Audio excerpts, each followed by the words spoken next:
اللہ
بسم اللہ الرحمن الرحیم۔ فہم حدیث کا صفحہ نمبر 66 ہے کتاب کا، اور عنوان ہے نبوت کے دلائل معجزات۔ اس سے پہلے معراج کے موقع پر رؤیت باری تعالیٰ کا مسئلہ وہ ہو گیا تھا، اور یہاں سے ہم نے پڑھنا ہے۔ بسم اللہ الرحمن الرحیم۔ اللہم صلی علی سیدنا محمد وعلی آل سیدنا محمد وبارک وسلم۔ حضرت انس بن مالک رضی اللہ تعالیٰ عنہ سے روایت ہے کہ اہل مکہ نے رسول اللہ صلی اللہ علیہ وسلم سے اس بات کی فرمائش کی کہ آپ ان کو کوئی معجزہ دکھائیں، تو آپ صلی اللہ علیہ وسلم نے ان کو چاند کے پھٹ کر 2 ٹکڑے ہو جانے کا معجزہ دکھایا، یہاں تک کہ انہوں نے کوہ حرا کو ان دونوں ٹکڑوں کے درمیان دیکھ لیا، اور آپ نے ان سے فرمایا دیکھو گواہ رہنا۔ یہ معجزہ اصل میں کہتے ہیں، لفظی ترجمہ اس کا ہوتا ہے عاجز کر دینے والا، یعنی ایسا معجزہ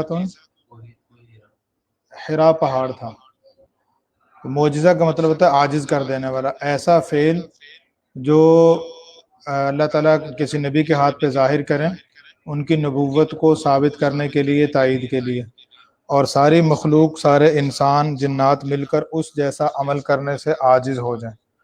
معجزہ کا مطلب ہے عاجز کر دینے والا، کہ اس جیسا کام وہ نہیں کر سکتے۔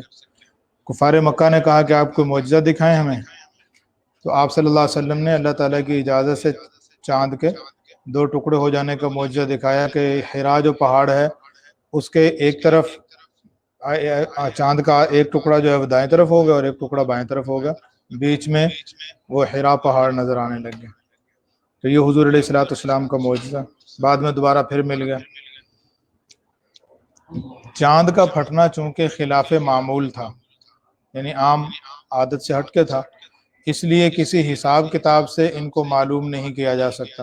یعنی کہیں کہ جی آج سائنس بہت ترقی کر گئی ہے، اور اب اس کا حساب لگا کے دیکھیں کہ واقعی آج سے 1400 سال پہلے پھٹا تھا یا نہیں پھٹا تھا، تو وہ خلاف معمول ہوا ہے کام، اب اس کو ریاضی کے اصولوں کے مطابق نہیں جانچا جا سکتا۔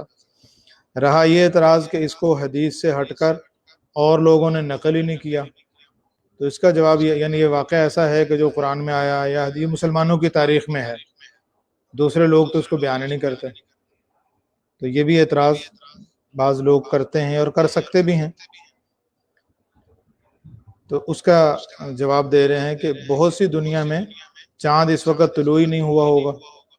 یعنی ایسا ہے نا کہ جب مکہ مکرمہ میں رات تھی، عشاء کے بعد کا وقت تھا، تو یہ تو نہیں کہ ساری دنیا میں بھی رات کا وقت ہوگا. ہو سکتا ہے وہاں دن ہو، باقی کے بہت سے ممالک میں اس وقت دن تھا، اور بہت سے ممالک میں رات کا آخری پہر تھا. نمبر 2، عربوں میں سائنس کا رواج ہی نہ تھا. ویسے بھی مشاہدہ کا اس وقت اہتمام کیا جاتا ہے جب کسی واقعہ کی حساب سے توقع ہو، یعنی پہلے سے بتایا ہو، تو پھر لوگ دیکھتے ہیں کہ جی واقعہ ہوگا. یا جیسے آج کل ہوتا ہے نا، پہلے خبروں میں آ جاتا ہے کہ فلاں دن چاند گرہن ہوگا یا سورج گرہن ہوگا، تو وہ پہلے سے بتایا ہوتا ہے، تو اس لیے اس موقع پہ لوگ دیکھ بھی لیتے ہیں. اب یہ تو کوئی پہلے سے ایسا بھی نہیں تھا کہ پہلے سے بتایا ہوگا جی فلاں رات کو ہم چاند کے 2 ٹکڑے کر کے دکھائیں گے. موقع پہ انہوں نے مطالبہ کیا اور موقع پہ اللہ تعالیٰ نے دکھا دیا. تو جن لوگوں کو مطالبہ تھا ان کو دکھا دیا. باقی لوگ یہ تو نہیں کہ ہر وقت چاند کو دیکھ رہے ہوتے ہیں لوگ. نمبر 3، سب سے بڑی بات یہ ہے کہ اس کے خلاف کوئی واقعاتی شہادت موجود نہیں. یعنی کوئی یہ کہے کہ فلاں وقت میں چاند کو دیکھ رہا تھا، مجھے تو وہ پھٹا ہوا نظر نہیں آیا. ایسا نہیں ہوا. چاند کو نہ دیکھنے کی تو مذکورہ بالا 2 وجہوں کے علاوہ اور بھی وجوہات ہو سکتی ہیں. مطلب یہ کہ رات کا وقت ہے، اپنے کام میں لگے ہوتے ہیں لوگ، سو رہے ہوتے ہیں، کھانا کھا کے سو گئے. اور چاند کو ہم بھی دیکھ لیں، اپنا حساب بھی اگر لگا لیں تو ہم رات کو چاند کتنی دفعہ دیکھتے ہیں. اور پھر اس کے علاوہ باہر سے آنے والے قافلوں نے بھی اس کی گواہی دی کہ ہم نے چاند دیکھا. اور یہاں ہندوستان کا ایک راجہ تھا، مالیبار کا راجہ. تاریخ فرشتہ ایک کتاب ہے، یہاں ہندوستان کی تاریخ لکھی گئی ہے اس میں، اور اس میں یہ لکھا ہوا ہے کہ اس نے بھی چاند کو 2 ٹکڑے ہوتے ہوئے دیکھا. اور پھر وہ اس کی جستجو میں لگا کہ یہ کیوں ہوا، ایسا 2 ٹکڑے کیوں ہوا چاند. تو عرب سے کوئی قافلہ آیا، تجارتی قافلہ آیا، اس سے انہوں نے پوچھا کہ یار اس طرح ہوا ہے مسئلہ، تمہارے پاس کوئی خبر ہو؟ تو انہوں نے کہا وہاں عرب میں کسی بندے نے نبوت کا دعویٰ کیا، اور یہ کہتے ہیں کہ یہ انہوں نے نشانی دکھائی تھی اپنی. تو پھر یہ سفر کر کے یہاں سے ملنے کے لیے گئے، اور پھر یہ کلمہ پڑھ کر مسلمان بھی ہوئے، رضی اللہ عنہ صحابی بنے. اور پھر واپسی پہ آتے ہوئے راستے میں ان کا انتقال ہوا، اور ایران کی کسی جگہ پہ ان کی تدفین ہوئی. تو اس کا واقعہ ملتا ہے، اور اس واقعہ کا تذکرہ جو ہے نا وہ گوروں نے بھی کیا اپنی کتابوں میں. اچھا، تو ایک معجزہ تو حضور علیہ الصلوۃ والسلام کا یہ انشقاق قمر، چاند کے 2 ٹکڑے ہونا. حضرت ابو ہریرہ رضی اللہ تعالیٰ سے روایت ہے، رسول اللہ صلی اللہ علیہ وسلم نے فرمایا میں حتیم میں کھڑا تھا اور قریش مجھ سے میرے شب میں سفر معراج کے متعلق بطور امتحان طرح طرح کے سوالات کر رہے تھے. یعنی حضور نے آگے بتایا کہ میں رات کو بیت المقدس گیا اور رات آسمانوں کی سیر کی اور واپس آ گیا، تو وہ لوگ سوالات کرنے لگ گئے. چنانچہ انہوں نے بیت المقدس کی بہت سی چیزوں کے متعلق بھی کھود کرید کرنا شروع کی، جو مجھ کو ٹھیک ٹھیک یاد نہ رہی تھی، کیونکہ آپ بیت المقدس کی عمارت وغیرہ کی تفصیلات تو یاد کرنے نہیں گئے تھے. تو اب مجھے ان کی تکذیب کے اندیشے سے ایسی بے چینی پیش آئی کہ اس سے پہلے ایسی کبھی پیش نہ آئی تھی. تو اس وقت اللہ تعالیٰ نے بیت المقدس کو میرے سامنے اس طرح کر دیا کہ میں اس کو دیکھ دیکھ کر ان کے ہر سوال کا جواب دیتا رہا. مثلا انہوں نے سوال کیا یہ کتنے دروازے ہیں، کتنی کھڑکیاں ہیں، کتنے ستون ہیں. تو اب بندہ جب جاتا ہے، اب ہم الحمدللہ اللہ تعالیٰ لے گئے تقریباً سبھی کو، اللہ تعالیٰ بار بار لے جائیں. مسجد نبوی شریف جائیں گے تو وہاں کوئی پوچھے گا جی ریاض الجنہ میں کتنے ستون ہیں، تو وہ بندہ وہاں اس موقع پہ جا کے کوئی ستون تھوڑا گنتا ہے. جس کو وہاں جانے کا موقع مل گیا، اللہ نے سعادت نصیب فرما دی، وہ وہاں ستون تھوڑے گنے گا. وہ تو سعادت سمجھے گا جتنی دیر مجھے مل جائے میں کوئی ذکر تلاوت کو سجدہ کر لوں، کوئی دعا مانگ لوں. ہمارے گاؤں میں ایک صاحب ہیں، وہ اس طرح کے سوالات کرتے ہیں. وہ حج سے واپس آیا تو وہاں کہنے لگے کہ جی جو بیت اللہ شریف کے ارد گرد جو برآمدہ ہے، اس برآمدے کے اندر آنے کے داخلی دروازے کتنے ہیں؟ وہ جو ساتھ گیا تھے ان سے پوچھ رہے تھے. انہوں نے کہا یار ہم یہ تو نہیں گنتے رہے، ہاں ہمیں یہ پوچھو کہ حتیم بیت اللہ کے کس طرف ہے تو وہ ہم بتا دیں گے، حتیم میں جانے کا موقع ملا یا نہیں ملا یہ ہم بتا دیں گے، طواف کتنے کیے ہیں یہ ہم بتا دیں گے. تو اب وہ یہ فضول سوال تھا، اس کا جواب کوئی ضروری نہیں تھا، لیکن چونکہ وہ انہوں نے اسی فضول سوال کو انہوں نے بنیاد بنا کے کہنا تھا کہ لو جی ان کو پتہ ہی نہیں ہے، گئے نہیں، جھوٹ بول رہے ہیں، تو اللہ نے ان کے فضول سوال کا بھی جواب دلوا دیا، بیت المقدس کو حضور کے سامنے کر دیا، اور آپ علیہ السلام گویا دیکھتے رہے اور دیکھ دیکھ کے ان کو جواب دیتے رہے۔ تو یہ بھی حضور علیہ السلام کا معجزہ۔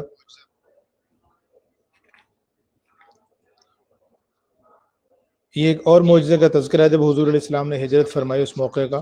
ابن شہاب زہری رحمہ اللہ حضرت سراقہ بن مالک رضی اللہ تعالیٰ عنہ کا خود اپنا بیان نقل کرتے ہیں کہ ہمارے پاس کفار قریش کے قاصد یہ پیغام لے کر آئے کہ جو شخص رسول اللہ صلی اللہ علیہ وسلم اور ابو بکر رضی اللہ تعالیٰ عنہ کو قتل کرے یا قید کرے تو اس کو ان میں سے ہر ایک کے عوض میں دیت کے برابر مال ملے گا، یعنی ہر ایک کے بدلے میں 100 اونٹ ملیں گے، تو 200 اونٹ گویا کے ملیں گے۔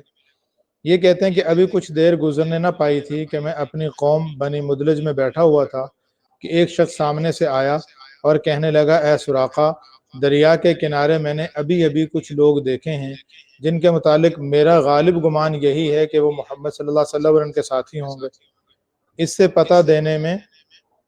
کے پتہ دینے پر میں سمجھ تو گیا کہ ہو نہ ہو یہ وہی ہیں، مگر یہ سوچ کر کہ میں تنہا جا کر ان کو پکڑ لوں اور پورا انعام خود لے لوں، بات ٹالنے کے لیے میں نے اسے کہہ دیا وہ نہیں ہو سکتے، شاید تو نے فلاں فلاں کو دیکھا ہوگا۔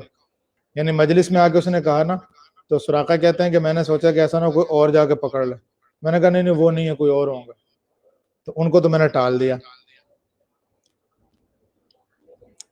جو ہمارے سامنے گئے۔ پھر ذرا سا وقفہ دے کر میں اٹھ کھڑا ہوا اور اپنے گھر جا کر اپنی باندی سے کہا کہ میرا گھوڑا باہر نکالے جو کہ ایک ٹیلے کے پیچھے تھا، اور اس کو لے کر کھڑی رہے۔ ادھر میں اپنا نیزہ لے کر گھر کی پشت کی طرف سے نکلا اور اس کا پھل زمین کی طرف کر دیا اور اس کے اوپر کے حصہ کو نیچے کر دیا تاکہ کسی کی نظر نہ پڑے اور وہ ساتھ نہ ہو لے اور انعام میں شریک نہ ہو جائے یا سبقت نہ لے جائے، یعنی میرے سے پہلے جا کے انعام وصول نہ کر لے، یہاں تک کہ میں اپنے گھوڑے پر آ کر سوار ہو گیا اور اس کو تیز کر دیا کہ وہ جلد ان کو جا پکڑے۔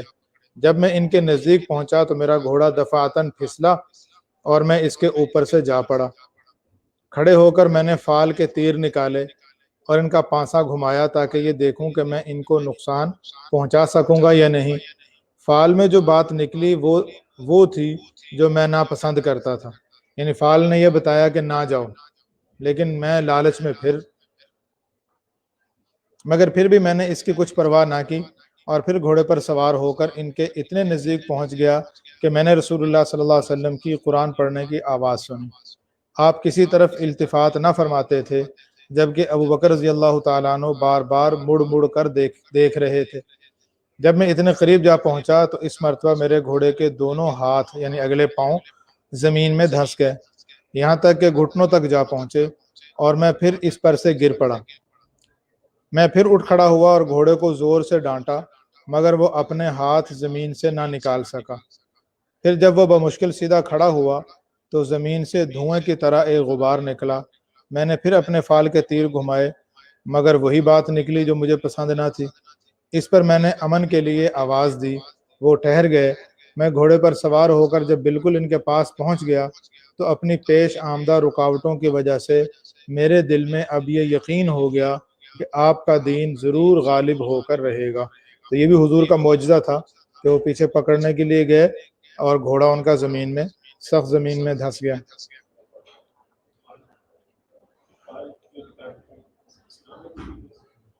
وہ اس زمانے میں نکالتے تھے اور اس سے حضور نے منع بھی کر دیا۔ اگلا معجزہ یہ حضرت عمران بن حسین رضی اللہ تعالیٰ عنہ بیان کرتے ہیں کہ میں ایک سفر میں نبی صلی اللہ علیہ وسلم کے ساتھ تھا، راستے میں ہم کو سخت پیاس لگی تو آپ نے پانی کی تلاش کے لیے ایک قافلہ جو آگے جا رہا تھا اس کی طرف جلدی سے ہم کو روانہ کیا تاکہ اس سے ہم کو کچھ پانی حاصل ہو جائے۔ ہم جا رہے تھے کہ کیا دیکھتے ہیں ایک عورت اپنی چھاگلوں کے درمیان اونٹنی پر پیر لٹکائے جا رہی ہے۔ ہم نے اس سے پوچھا پانی کہاں ملے گا؟ اس نے کہا پرے ہو تمہارے لیے پانی نہیں ہے۔ پھر میں نے اس سے پوچھا تیرے گھر اور پانی کے درمیان کتنا فاصلہ ہے؟ اس نے کہا 1 دن کا، یعنی میں اتنی دور سے پانی لے کے آ رہی ہوں۔ پھر میں نے ہم نے اس سے کہا تو رسول اللہ صلی اللہ علیہ وسلم کے پاس چل۔ اس نے پوچھا اللہ کا رسول کیا ہوتا ہے؟ ہم اس کو بے بس کر کے اپنے ساتھ لے آئے۔ اور رسول اللہ صلی اللہ علیہ وسلم کے سامنے لا کر اس کو پیش کر دیا۔ آپ نے پانی کے متعلق اس سے دریافت کیا، اس نے آپ کو بھی وہی جواب دیا جو ہم کو دیا تھا، اور آپ صلی اللہ علیہ وسلم کہ یہ بھی بتایا کہ میں ایک بیوہ عورت ہوں اور میرے بچے یتیم ہیں۔ آپ نے حکم دیا کہ اس کی اونٹنی بٹھا دی جائے، اس کو بٹھا دیا گیا۔ آپ نے اس کی چھاگلوں کے اوپر کے دہانوں میں دہن مبارک سے کلی کر کے پانی ڈال دیا، اور پھر اونٹنی کو کھڑا کر دیا تاکہ نیچے کے دہانے سے پانی لیا جا سکے۔ دو منہ ہوتے ہیں نا اس کے، تو ایک اوپر والا ایک نیچے والا۔ اوپر سے آپ نے اپنا لعاب دہن ڈالا گویا کہ، اور پھر نیچے والا جو ٹوٹی تھی گویا اس سے پانی نکالنے کے لیے کہا۔ اس وقت ہم 40 آدمی تھے اور سب پیاسے تھے، سب نے پیٹ بھر کر پانی پیا اور اپنے اپنے اونٹوں پر رکھے ہوئے چھاگل اور دوسرے مشکیزے اور جتنے برتن تھے سب پانی سے بھر لیے، اور ہم نے ایک دوسرے پر پانی بھی ڈالا۔ البتہ ہم نے اونٹوں کو پانی نہیں پلایا، لیکن چھاگلیں تھیں کہ پانی کے جوش کے مارے پھٹی جا رہی تھیں۔ اس کے بعد آپ صلی اللہ علیہ وسلم نے ہم لوگوں سے کہا، اب جو کچھ تمہارے پاس ہے وہ لے کر آؤ۔ تو ہم نے اس عورت کے لیے کچھ روٹی کے ٹکڑے اور کھجوریں جمع کر دیں۔ آپ نے ان کو ایک تھیلی میں ڈال کر اس سے فرمایا، یہ جا کر اپنے بچوں کو کھلا دے، اور یہ یاد رکھنا کہ ہم نے تیرے پانی میں کچھ کمی نہیں کی۔ جب وہ اپنے گھر آئی تو اس نے کہا، میں نے بہت بڑا جادوگر دیکھا ہے، ورنہ وہ واقعی نبی ہیں جیسا کہ ان کا دعویٰ ہے، یعنی اگر وہ جادو نہیں ہے تو واقعی نبی ہیں۔ انہوں نے یہ کرشمے دکھائے۔ اس عورت کی بدولت اللہ تعالیٰ نے اس کے پورے قبیلے کو ہدایت نصیب فرمائی، چنانچہ وہ خود بھی مسلمان ہوئی اور باقی لوگ بھی مسلمان ہوئے۔ تو یہ آپ علیہ السلام کا معجزہ ہے کہ آپ علیہ السلام کی لعاب دہن کی برکت سے پانی اتنا کثیر ہو گیا۔ ایک موقع پر صلح حدیبیہ کے موقع پر پانی کم تھا کنویں میں، آپ علیہ السلام نے فرمایا جو پانی ہے وہ لے آؤ، تو آپ علیہ السلام نے وہ پانی کنویں میں ڈالا اور پانی کنویں کا جو ہے وہ اوپر منہ پہ آ گیا۔ اسی طرح ایک پیالے کے اندر آپ علیہ السلام نے اپنا ہاتھ مبارک رکھا تھا، صحابہ فرماتے ہیں کہ آپ کی انگلیوں کے بیچ میں سے پانی ایسے نکل رہا تھا جیسے چشمے سے پھوٹتا۔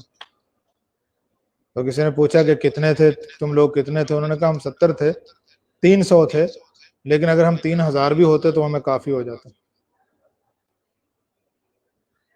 امت کے ساتھ انبیاء کی ہمدردی اور خیر خواہی۔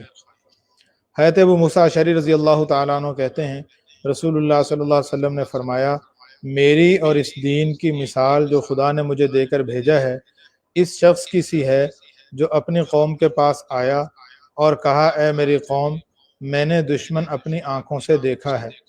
اور عربوں میں دستور تھا کہ جب کوئی شخص دشمن کا لشکر دیکھتا تو اپنے کپڑے اتار کر کسی اونچی جگہ چڑھ کر ان کو ہلاتا، تاکہ یہ وحشتناک صورت دیکھ کر لوگ دشمن کی آمد کا یقین کر لیں اور دشمن کے پہنچنے سے پہلے ہوشیار ہو جائیں۔ چنانچہ اس کی خبر بھی چشمدید اور سچی سمجھی جاتی تھی، اسی لیے رسول اللہ صلی اللہ علیہ وسلم نے بھی اپنے آپ کو النذیر العریان، ننگے ڈرانے والے سے تعبیر فرمایا۔ مراد یہ تھی کہ میں ایک سچا ڈرانے والا ہوں، لہذا نجات کی جلدی کرو۔ اس پر اس کی قوم میں سے کچھ نے اس کا کہنا مانا اور آہستہ آہستہ شروع رات میں ہی چل پڑے اور دشمن سے نجات پا گئے، اور کچھ نے اس کو جھوٹا سمجھا اور اپنی جگہ اپنے بستروں پر صبح تک پڑے سوتے رہے۔ دشمن کا لشکر عربوں کے دستور کے مطابق صبح سویرے ان پر حملہ آور ہوا اور ان کو تباہ و برباد کر ڈالا۔ بس ٹھیک یہی مثال ہے اس شخص کی جس نے میری بات مان لی اور میرے لائے ہوئے دین کی پیروی کی، کہ اس خوش نصیب نے خدا کے عذاب سے نجات پائی، اور اس شخص کی مثال جس نے میری بات نہ مانی اور اس سچائی کو جھٹلا دیا جو میں اپنے ساتھ لایا ہوں، اور کفر میں عمر گزار دی اور مر گیا اور دائمی عذاب الہی میں گرفتار ہوا۔ یعنی مراد یہ ہے کہ میں تمہیں کھل کے صاف ڈر سنانے والا ہوں، جو میری بات مان لے گا اللہ کی نافرمانی سے بچ جائے گا، ہمیشہ کے عذاب سے بچ جائے گا، اور جو میری بات نہیں مانے گا، اللہ کی نافرمانی سے نہیں رکے گا، ہمیشہ کی ذلت اور مصیبت میں گرفتار ہوگا۔ حضرت ابو ہریرہ رضی اللہ تعالیٰ عنہ نقل کرتے ہیں، رسول اللہ صلی اللہ علیہ وسلم نے فرمایا، تمہارے ساتھ محبت اور خیر خواہی میں کہ تم بھی آخرت کے عذاب سے بچ کر ہمیشہ کی نعمتیں حاصل کر لو، میری مثال اس شخص کی سی ہے جس نے آگ روشن کی، جب اس نے ارد گرد کو خوب روشن کر دیا تو پروانے اور یہ کیڑے جو آگ میں گرا کرتے ہیں اس میں گرنے لگے۔ وہ ہے کہ انہیں روک رہا ہے، یعنی جس نے آگ جلائی ہے وہ کیڑوں کو روک رہا ہے کہ آگ میں نہ گریں، اور یہ ہیں کہ اسے عاجز کر کے آگ میں گھسے جا رہے ہیں۔ اسی طرح میں بھی ہوں کہ تمہاری کمر پکڑ پکڑ کر، یعنی تمہاری منت سماجت کر کے تمہیں دوزخ سے بچا رہا ہوں، اور تم ہو کہ اس میں گھسے جاتے ہو۔ صحیح مسلم کی روایت میں یہ الفاظ بھی ہیں کہ یہ میری اور تمہاری مثال ہے، میں تمہاری کمر پکڑے ہوئے کہہ رہا ہوں دوزخ سے بچو، دوزخ سے بچو، تم مجھے عاجز کر کے اس میں گھسے جاتے ہو، یعنی تم مجھ سے گویا کہ زبردستی چھوٹ چھوٹ کے جہنم میں جا رہے ہو۔ رسول کا آنا ان کی قوم کے لیے فیصلہ کن ہوتا ہے۔ حضرت عبداللہ بن عمر رضی اللہ تعالیٰ عنہ فرماتے ہیں رسول اللہ صلی اللہ علیہ وسلم نے فرمایا مجھے حکم دیا گیا ہے کہ میں ان لوگوں سے جن میں مبعوث ہوا ہوں قتال اور جنگ کرتا رہوں یہاں تک کہ وہ یا تو جزیرہ نما عرب سے نکل جائیں یا اسلام قبول کر لیں، اور اس بات کی گواہی دیں کہ اللہ کے علاوہ کوئی معبود نہیں ہے، اور یہ کہ محمد صلی اللہ علیہ وسلم اللہ کے رسول ہیں، اور وہ نماز قائم کریں اور زکوٰۃ ادا کریں۔ جب وہ ایسا کر لیں گے تو وہ مجھ سے اپنی جانوں کو اور اپنے مالوں کو محفوظ کر لیں گے، ہاں الا یہ کہ اسلام کا کوئی حق ہو، مثلا یہ کہ کسی کو جان بوجھ کر ناحق قتل کیا تو اب قاتل کو حفاظت حاصل نہ ہوگی، بلکہ اسلام ہی کے حکم کے مطابق اس سے قصاص لیا جائے گا، اور ان کا اس اعتبار سے حساب کہ اخلاص تھا یا نہیں اللہ پر ہے۔ پہلے زمانے میں یہ ہوتا تھا کہ جب انبیاء آتے تھے اور ایک وقت تک وہ دعوت دیتے رہتے تھے تو جو لوگ مان لیتے تھے وہ تو ٹھیک ہے، جنہوں نے دعوت کو قبول نہیں کیا اللہ تعالیٰ کی ان پر پکڑ آ جاتی تھی۔ جب ان پر ایک حجت تام ہو گئی، واضح ہو گئی ساری بات، پھر بھی نہیں مان رہے، ہر درمی پڑے ہوئے، اللہ کی طرف سے عذاب آ جاتا تھا اور سارے نافرمانوں کو اللہ تباہ کر دیتے تھے۔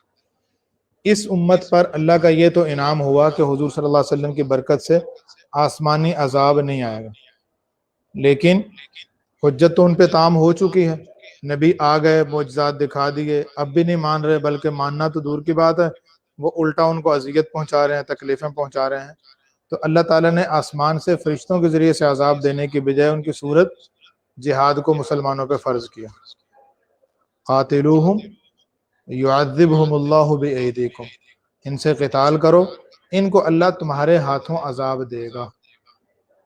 یعنی پہلے فرشتوں کے ذریعے سے عذاب آتا تھا کافروں پہ، اب مسلمانوں کے ہاتھوں کافروں کو عذاب کی صورت جہاد ہے، اور یہ بھی اللہ کا فضل ہے کہ جہاد کے اندر سارے کافر تو نہیں مرتے، اور اس سے پہلے کافروں کو دعوت دی جاتی ہے اسلام قبول کرنے کی اور ان کو موقع دیا جاتا ہے، تو یہ اس میں کافروں کے لیے بھی بہت بڑی سہولت ہے۔ تو جیسے اللہ کا جو عذاب فرشتوں کے ذریعے سے آتا تھا آسمانی عذاب، اس پر کوئی اشکال نہیں ہو سکتا، ایسے جہاد پر بھی کوئی اعتراض نہیں کرنا چاہیے اور ہو بھی نہیں سکتا۔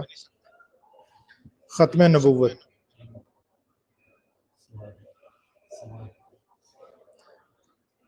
چلیں ختم نبوت کا مسئلہ پھر انشاءاللہ تعالی اللہ نے زندگی رکھی تو کل پڑھ لیں گے کہ حضور علیہ الصلوۃ والسلام انبیاء علیہ الصلوۃ والتسلیمات کے سلسلے کے آخری نبی ہیں، اور آپ کے بعد کسی قسم کا بھی کوئی نیا نبی نہیں آئے گا۔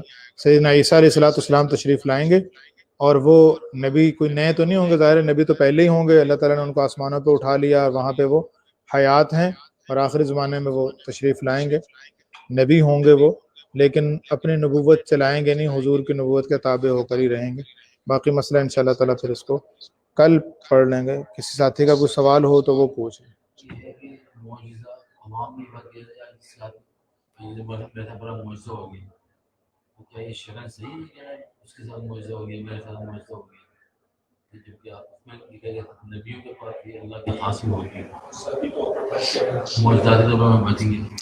ہاں اصل میں یہ سوال یہ کر رہے ہیں کہ عام طور پہ ہم بھی بول دیتے ہیں کہ بعض اوقات کوئی حادثہ ہو رہا ہوتا ہے اور اس میں اچانک ایک بندہ، یعنی اس کا بچنا ظاہری اسباب کے اعتبار سے ممکن نہیں ہوتا اور وہ بچ جاتا ہے، وہ ٹرک کے نیچے بچہ آ گیا اور وہ دو ٹائروں کے بیچ میں آ گیا، تو ٹرک اوپر سے گزر گیا اور وہ بچہ کہتے ہیں معجزاتی طور پہ بچ گیا، تو یہ کہنا کہ یہ معجزاتی طور پہ بچ گیا یہ صحیح ہے یا نہیں ہے، یہ آپ کہنا چاہ رہے ہیں؟ اصل میں جو معجزہ اصطلاحی طور پر ہے، وہ یہاں جو لفظ ہم بولتے ہیں نا معجزہ بچ گیا، وہ مطلب یہ ہوتا ہے کہ اللہ تعالیٰ نے خلاف عادت اپنی خاص قدرت کا اظہار فرمایا اور یہاں بچا لیا، اور وہ جو معجزہ ہے جو خاص نبی کے ساتھ خاص ہوتا ہے اس کا مطلب یہ ہوتا ہے کہ وہ شخص جو نبوت کا دعویٰ کرے اور نبوت کا دعویٰ کر کے پھر وہ کوئی ایسا عمل ظاہر کر رہا ہے جو عمل عام انسانوں کے بس کا نہیں ہوتا.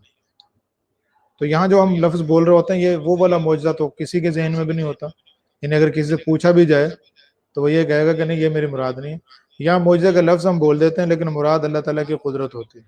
یعنی اللہ تعالیٰ نے ایک خلاف عادت طریقے پر اس کو بچا لیا. بظاہر تو کوئی ایسے اشکال کی بات نہیں ہے.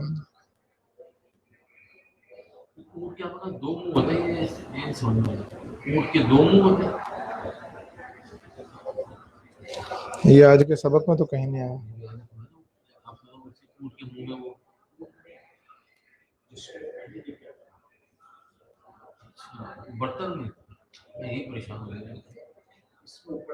جو برتن تھا نا دودھ سے تو ایک اوپر سے پانی ڈالنے کا نیچے سے نکالنے کا. اونٹ سے تو پانی نہیں نکالا تھا نا.